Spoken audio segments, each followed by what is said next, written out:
না দেখুন, আমার মনে হয় যে যেই গরম আছে, আমার মনে হয় যে এরকম গরমে আসলে মাঠটা রেডি রাখাটা অনেক কঠিন।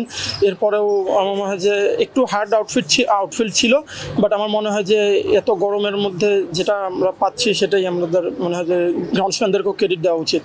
সাধারণত আমরা দেখি যে 300 রানের টার্গেটে বাংলাদেশ জাতীয় দলও ব্যাট করতে হিমশিম খায় বা ওভাবে পেরে ওঠে না, ফিনিশিংয়ে গিয়ে আসলে শেষ হয় না। বাট আজকে ম্যাচটা দারুণভাবে ফিনিশড হয়েছে এবং এটা আপনাদেরকে কতটা বুস্ট আপ করবে? না, আমি যেটা বললাম যে আমরা ইউজুয়ালি 300 রানের উইকেট পাই না, কিংবা এরকম খেলা খুব কম হয় যেখানে 300 রানও চেজ হয়। তো আমার মনে হয় যেহেতু একটা ভালো লার্নিং ছিল, যেহেতু আমরা বুঝতে পেরেছি যে আসলে 300 রানের খেলা চেজ করতে হলে কীভাবে ব্যাটিং করা দরকার। তো ড্রেসিং রুমের মেসেজটা ক্লিয়ার ছিল, তো ম্যাক্সিমাম ব্যাটসম্যানই সেটা আপনার ক্যাপিটালাইজ করতে পেরেছে। আপনার নিজের ইনিংসটা নিয়ে কি বলবেন? শেষ করে আসতে পারলে আরও ভালো হতো। হ্যাঁ, অবশ্যই শেষ করে আসতে পারলে ভালো লাগতো, বাট মনে হয় যে খুব ভালো একটা ক্যাচ নিয়েছে। বাট এরপরেও শেষ পর্যন্ত থাকলে হয়তো বা আমি নিজে শেষ করতে পারলে আরও বেশি ভালো লাগতো। তাদের পরপর দুইটা হয়েছে, মানে ছক্কা সেট ফিল্ডিং, আপনি নিজে কিছুটা ইমপ্রেস হয়েছেন কি, মানে এত দারুণ ফিল্ডিং? দেখুন, সাউথ আফ্রিকা বরাবরই মানে তাদের ফিল্ডিংয়ের জন্য অনেক ফেমাস, তাদের ভালো ফিল্ডিংয়ের জন্য ফেমাস। তো আমার মনে হয় যে আমরা যখন আমাদের টিম মিটিং করেছিলাম তখন আমরা এটা একটা টপিক ছিল যে উই ক্যান এক্সপেক্ট যে তাদের থেকে আমরা ভালো ফিল্ডিং দেখতে পারবো। বাট ওরকম মানে ক্রুশিয়াল টাইমে 2টা 6 সেভ করা, এবং আমার মনে হয় যে একটু ডিসঅ্যাপয়েন্টিং ছিল আমাদের জন্য। প্রচন্ড গরমের মাঝে এমন উত্তপ্ত একটা ম্যাচ, সব মিলে কেমন লাগছে?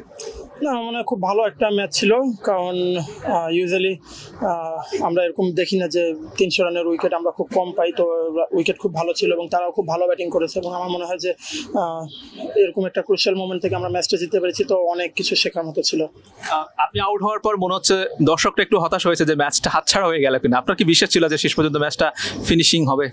না, আমাদের মধ্যে কথা হচ্ছিল আর কি যে এই সিচুয়েশন ছিল 4 ওভারে 40 বা 3 ওভারে 40 রান লাগতো। তো আমরা শুধু 6 গুণা ট্রাই করছিলাম যে আমরা যদি সাপোজ 18 বল আছে বা 24 বল আছে, আমরা যদি 5টা 6 মারতে পারি তাহলে আমরা ম্যাচ জিতবো। তো এটাই ছিল আসলে বেসিক্যালি বাউন্ডারি মারার প্ল্যান ছিল, কারণ মাঠ যেরকম ছিল আমার মনে হয় যে সিঙ্গেলটা হতোই।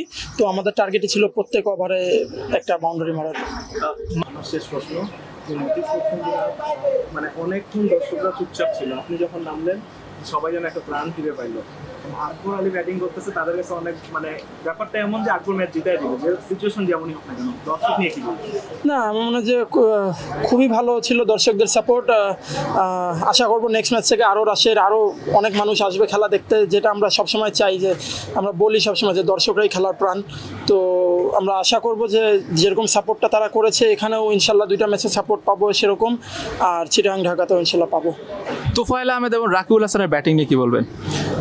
Excellent finish. আমি মনে হয় যে আমার কিছু বলার দরকার নেই, যেরকম তারা খেলেছে সবাই দেখতে পেরেছে যে কীরকম হিটিং তারা করেছে। তো আমার মনে হয় যে big Thums up to them.